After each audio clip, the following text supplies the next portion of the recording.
1888, I believe, was a chance, by having our attention called to Galatians 3 especially, and from Galatians 3 then to Romans and the rest of the whole Bible, to see why God, who values nothing higher than our freedom, has made so much use of law. And the devil was concerned that at that general conference we might get the message. And Ellen White says, I love what I'm hearing. It is the beginning of the loud cry of the third angel's message to be attended with the outpouring of the Holy Spirit in the latter rain. And the devil knew he had to do something. And he didn't get all the delegates drunk. We're not likely to do that. He got them all exercised over some less important theological point. And how many a meeting has been wasted that way.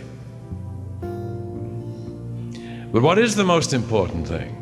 Is it not the truth about our God, the way he runs his universe, and what he wants of us? And since we've been so damaged, how can we be saved and healed? What do we have to do?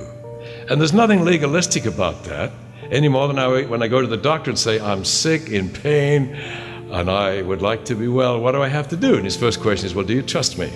Yes, I checked you out very, very carefully.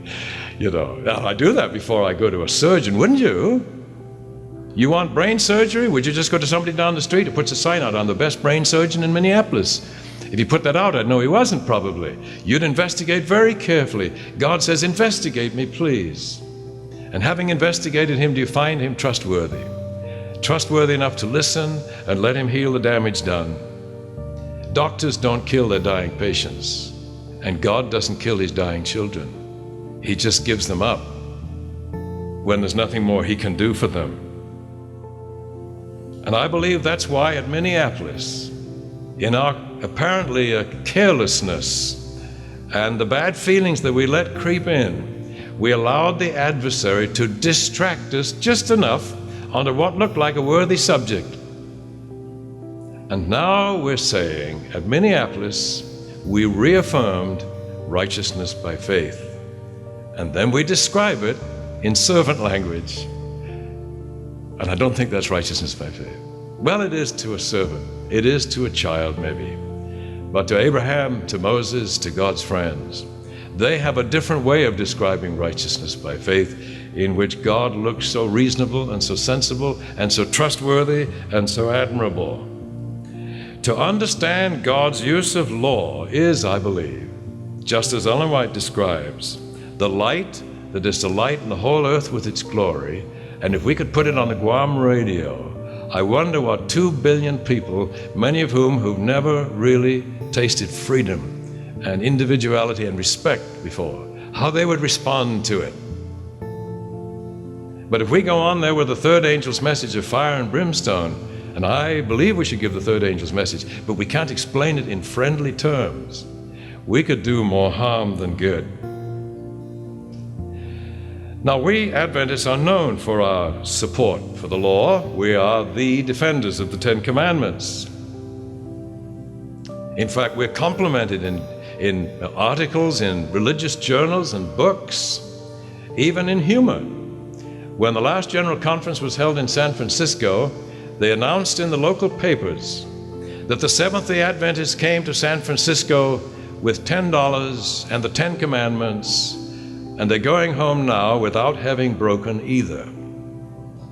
Because they thought we were such skinflints we wouldn't spend money on any of the entertainment in San Francisco. But you see the reputation we have, we keep the commandments. Look, the people who crucified Christ seem to keep the commandments. That's not enough.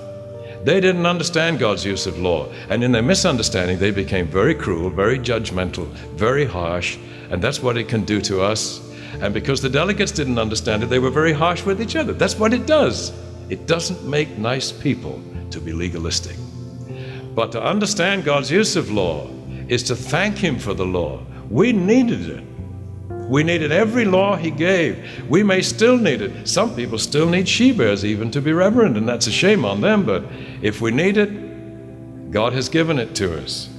But what God would love us to be able to say is thank you for using those emergency measures. But we recognize them for what they are. We would do things your way whether you ever asked us to again or not, because we agree with you. It's the best way to do things.